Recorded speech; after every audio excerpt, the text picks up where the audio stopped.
This is the chain stitch. The chain stitch is a very distinctive looking stitch. You can't mistake it for anything else. It is used in embroidery in a lot of different ways, but one of the more common ways would be if you were wanting to put a frame around this embroidery, for example, in a circle. Chain stitch looks really beautiful that way. It looks really pretty just as a straight line. I'll show you how it's done. You come up at A. You go down at B, which is the same as A, and leave a horizontal loop going from left to right. Then you're going to come up in the middle of that loop for the length of the stitch that you want. Make that tiny bit bigger. And then pull. And don't pull too tight because you're trying to make this pretty chain shape. Now you're going to go down exactly where you came up, so inside of that loop, or that chain shape, but right where you came up before. Leave a loop.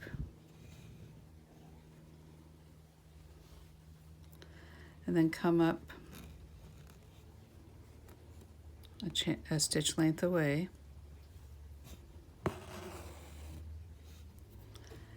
Go down right where you came up, right inside the loop or the chain.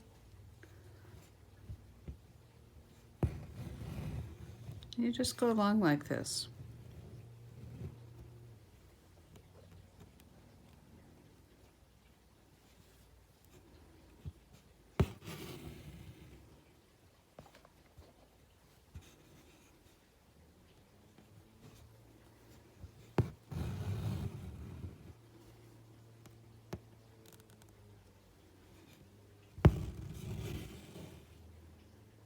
And then down where you came up inside the loop.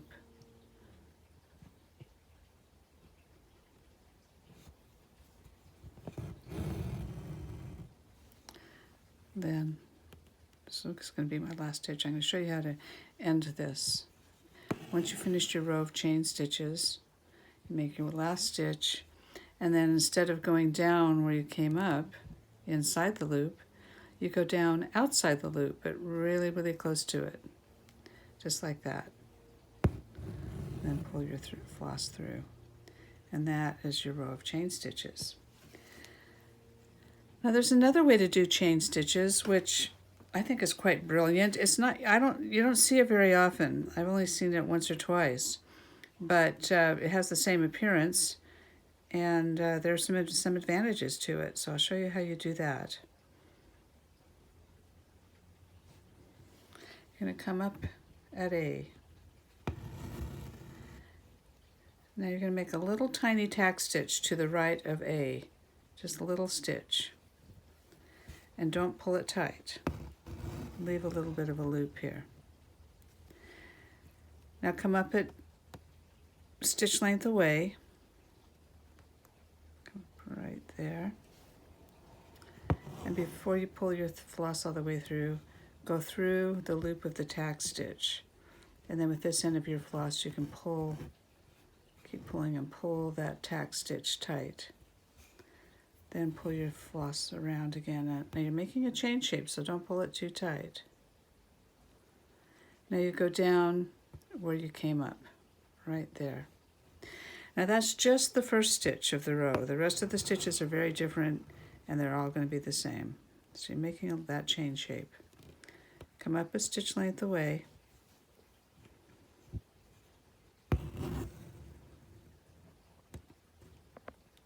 You're going to go under both legs of that chain shape and make a new chain. So don't pull it tight. Then go back down right where you came up.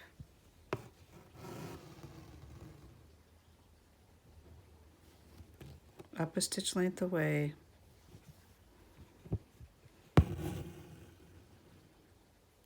Under both legs.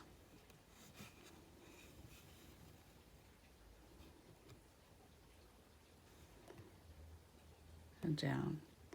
This stitch always reminds me of a chain link bracelet. It's just so pretty. And you just keep going along like this.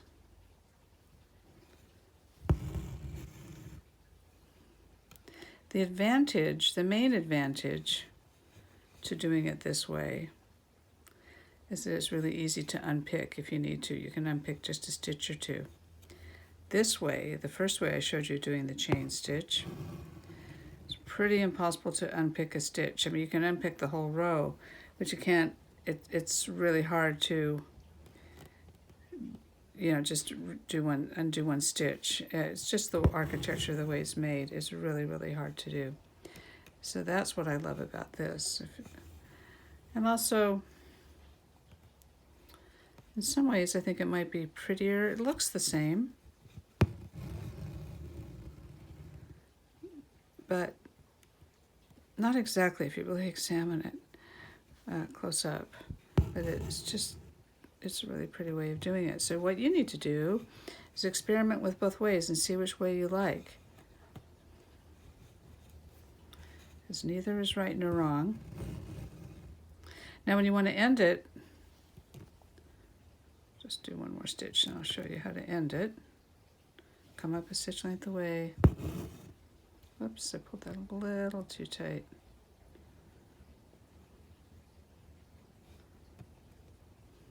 Go under the legs.